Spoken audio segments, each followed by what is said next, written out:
Hey y'all, we did it. We completed Whole30. What's up guys and welcome to today's video. Whole30 consumed my life for the last few weeks and I'm done. Whole30 is not for the faint of heart. I am so glad that I did this. I learned quite a lot about food, myself, how irritable I am when I don't have chocolate. Chocolate? Chocolate! Chocolate!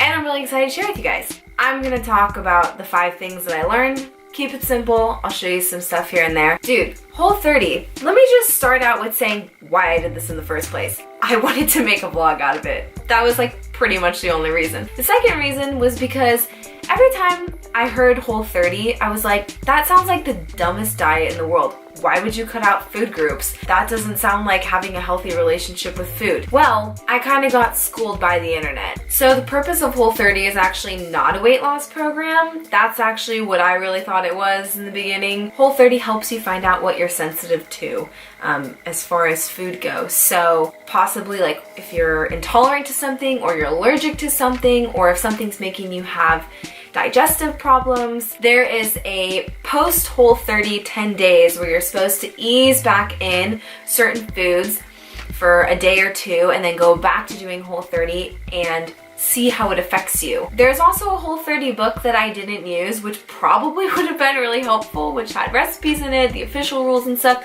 but I went off the internet and I got the rules and everything from there. So the rules of Whole30 are the following: no added sugar, no legumes, which would be like beans, no grains, no gluten-free grains, no soy, no alcohol, no dairy, no fun. There were times where I was like, do I really need to be doing this? Without any further ado, I'm going to get right into it. The first thing that I am going to talk about is the question that is very common on Whole30: did I lose any weight?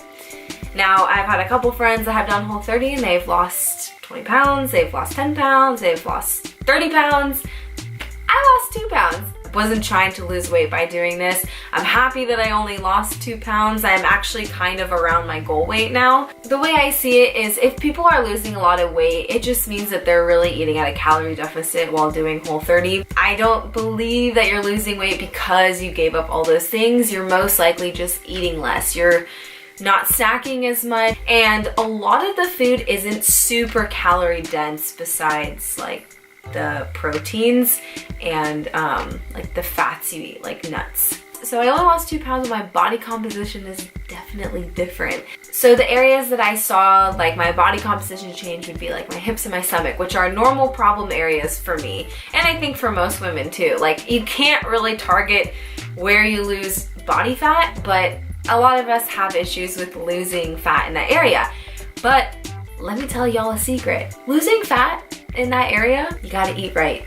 They have this saying, abs are made in the kitchen. If you wanna lose like body fat and you wanna lose weight, you need to watch what you eat. So by eating this very clean diet, I was able to lose body fat in like an inch or 2 in those areas. And it wasn't necessarily working out those areas because let me be honest with you, I hate working out core, so I know it wasn't that.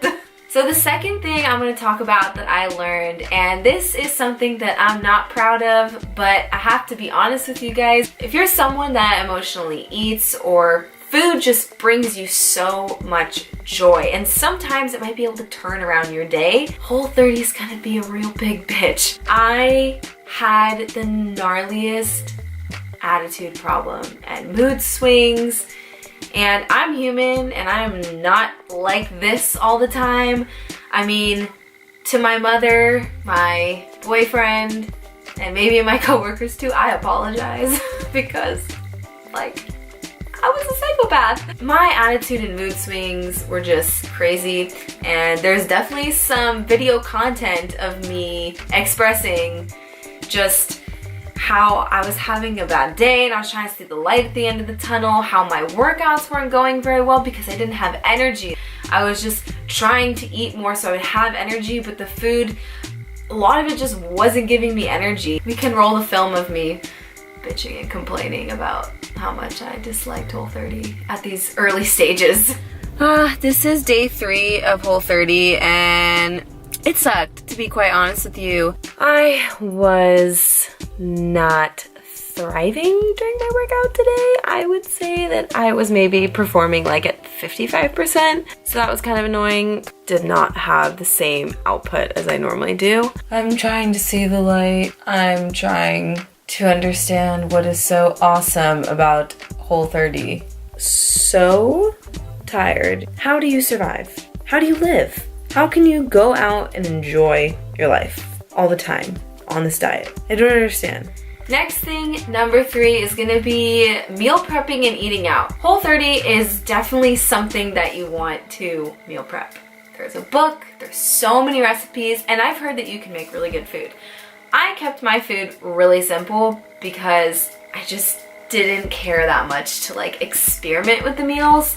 I kind of just like stuck to what I normally ate and then just did some replacements here and there. All right, time to show you guys what I got. Coconut oil, which I actually can't remember if they said coconut oil was okay, but there's a lot of fat in it and there's no sugar, so I'm gonna say yes. Sweet potatoes. We got coconut milk. Another thing of coconut milk in a can, because there's a difference apparently. You learn something new every day. Zoodles. Eggs. Whoa, I probably shouldn't be doing that. Ghee, which I was really happy that I found at Trader Joe's, and I'm really interested in smelling this. We got thyme. We really don't though. We have arugula. We got broccoli. We got more broccoli, and we got more broccoli. We got this delicious green goddess dressing, organic coconut aminos, which is kind of like a soy sauce replacement, so fired up about that. We got almond butter. We got bell peppers, bruh. We got onion salt, because people on Whole30 don't like garlic, and we must pray for them. We got lox. We got 2 things of boneless, skinless chicken thighs, and some ground turkey. This is what health looks like. Like, in order for you to be fully prepared for Whole30 and to not starve, you need to prep your food. Like, my advice, prep your protein in bulk, prep your veggies in bulk, prep your fruits. It is hard to eat out and abide by Whole30 rules. Places that I ate out that I was abiding by Whole30. Chipotle, they have, you can eat fajitas because they're not cooked in rice oil. You can have the mild salsa, you can have the lettuce, you can have guacamole. That was pretty much what I got. I had poke as well. Poke was really good for me to eat. Like, I basically just laid off anything that had soy sauce in it. I also ate a lot of Buddha bowls, which is like a vegan bowl. Lots of vegetables. There are grains in them, so I had them remove that. I'd ask them to add steak or chicken. Like, my boyfriend and I and my family, we would eat at higher end restaurants so they could accommodate me. I could eat steak, I could eat sashimi. So I was just making sure that if I was eating out, I wasn't eating out at like super like fast food places or restaurants that wouldn't accommodate me. There were a couple things that I accidentally ate that had stuff in it that wasn't Whole30. For example, I bought a vegan cream cheese that I didn't realize had soy in it. Sugar-free syrup for my coffee, thinking that that was fine. Didn't realize that I couldn't have artificial sugar either, like sucrose and stuff like that. Oh, it was a great day when I found out I could have potatoes. I was at a breakfast with my family and I found out I could have potatoes. I almost cried. I was so happy. The mistake that I made early on was just not eating enough food, and I was just so tired, and a mistake that I made was not prepping enough food sometimes on the weekend, and so I'd only eat like 2 meals, and I was just like, oh my god, I'm so hungry. Like, I've only eaten like 800 calories today. This is not good. The 4th thing that I learned that I definitely am much more aware of now is reading labels and seeing how much crap is in the food that we eat every day. 2 things that I saw that were in so many things were sugar and soy. Soy sauce you can replace with like coconut aminos, and then sugar. Sugar is in everything. What the heck, guys? Sugar is in everything. That was crazy, reading so many labels and being like, why is there sugar in everything? So much of our food is so processed and it's just not good for us. We just have to be more careful about what we're putting in our body. I know I do. Like, I love sugar. I really do. I have to throw away my mega stuffed Oreos. I'm really devastated because This was such a spur of the moment thing to do, Whole30, and like there's so many left in here. It only seems right that I just eat one before I say goodbye. It better be worth it. But I should be able to enjoy sugar and the things that truly make me happy, like dessert or wine. Take some time to read some labels and see what's in them. Like, there's a lot of ingredients and stuff, and we don't need all of that. So number 5, and my biggest takeaway, is how I was able to reduce my emotional eating and minimize my snacking. A lot of us have been taught at a young age to emotional eat. Like, oh, things didn't go your way today, like, have an ice cream. Oh, we won, let's go celebrate and go drink and eat a bunch of stuff. You know, it's not like it was supposed to be a bad thing, but it kind of just gets burned in our brain, like reward, defeat, failure, loss, great thing happened, we emotionally eat no matter what it is. If I'm having a bad day, I immediately like eat a spoon of peanut butter because there's nothing that peanut butter can't fix. Not being able to snack really on things that you want to snack on, like you just don't snack. Like you're like, okay, well I guess I can't snack on anything besides bell peppers, and that's gross. You just learn to just eat bigger meals so you're more full, or drink more water. You just kind of get past that mental block. Whole30 really does toughen you up mentally when it comes to emotional eating, and I think that that is the biggest thing that's so hard to overcome when you're trying to get your dream body. Getting over the hump and what your brain is telling you about, I want you to eat that right now because you're feeling a certain way, rather than being like, am I full, or am I hungry, or am I just bored and I want to eat, or am I feeling a certain way so I want to eat? And once you can get past these like mind tricks that your brain plays on you about like emotional eating and stuff, then you're able to kind of take that next step in, you know, your health.